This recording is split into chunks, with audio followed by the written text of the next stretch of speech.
Alright, we're going to start the first video in our series that covers Fort Colossus, and Ghost is dancing.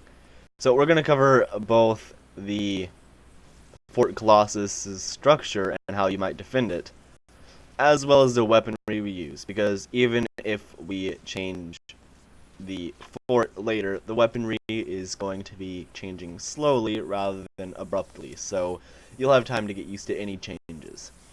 So I still have Ghost and Quaz here helping me out, and Ghost is A noob. modeling the EMSMG in a Illuminati noob outfit. Um, and then Quaz and I are wearing the uniforms. So I'm going to introduce the Assault class first, since this is easily the most commonly used class. This gun is aimed for a medium to slightly long range. Anything beyond long range is hopeful at best, because you're going to miss most of your shots.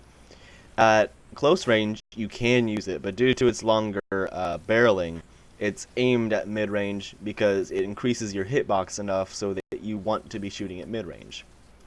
So here's an example of its firepower with this cursor.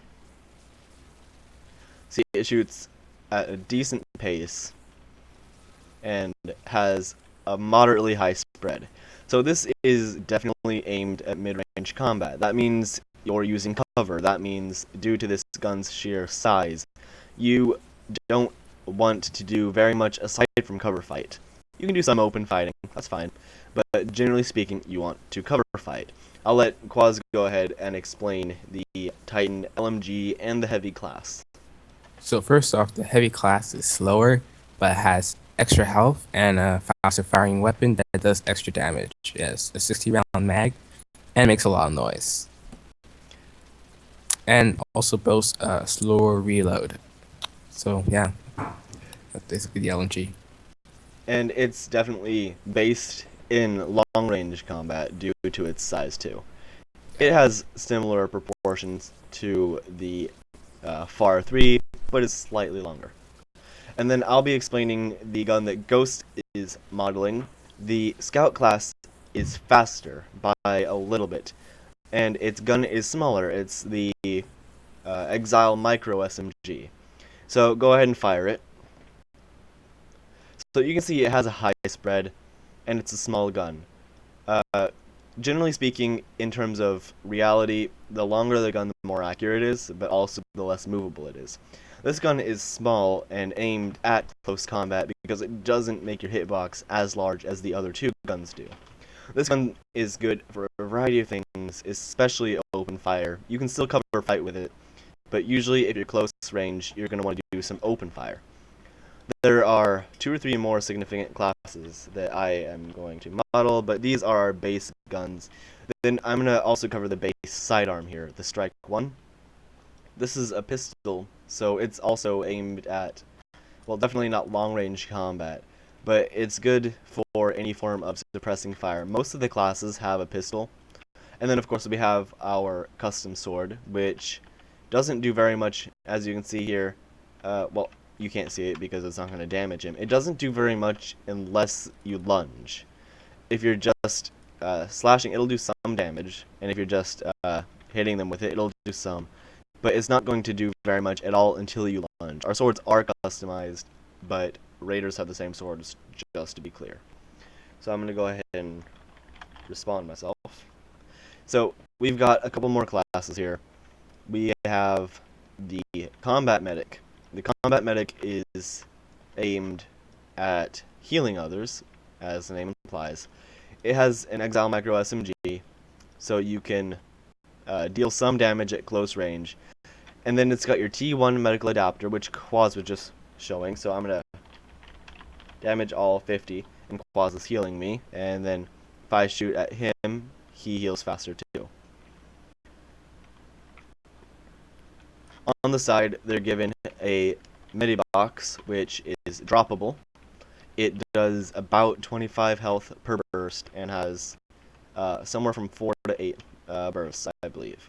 So you just have to step over it, and this is good if the medic is stranded or alone, because generally speaking, they're not intended to be a class that can go out on their own, but they're equipped to because they have the EMSMG, making them easily one of the strongest classes at close range. Say someone was to go through a choke point and start doing massive damage to you. They can just drop their medibox, walk over it, and continue their suppressing fire. So we have a couple more classes to show here. We've got actually just the engineer class. This is a expensive and heavily support-based class. It too has the EMSMG. Most classes will have this, despite it not being the primary firearm. So this is, of course, used the same way as the previous two classes mentioned. It's also got a sword, which most classes have. The two things that set it apart are its DSP mine. So you can drop this mine, and it's not going to hurt your team. But if an enemy gets about this close to it, it'll do a burst of 55 damage. It can do 2 bursts before it's disabled.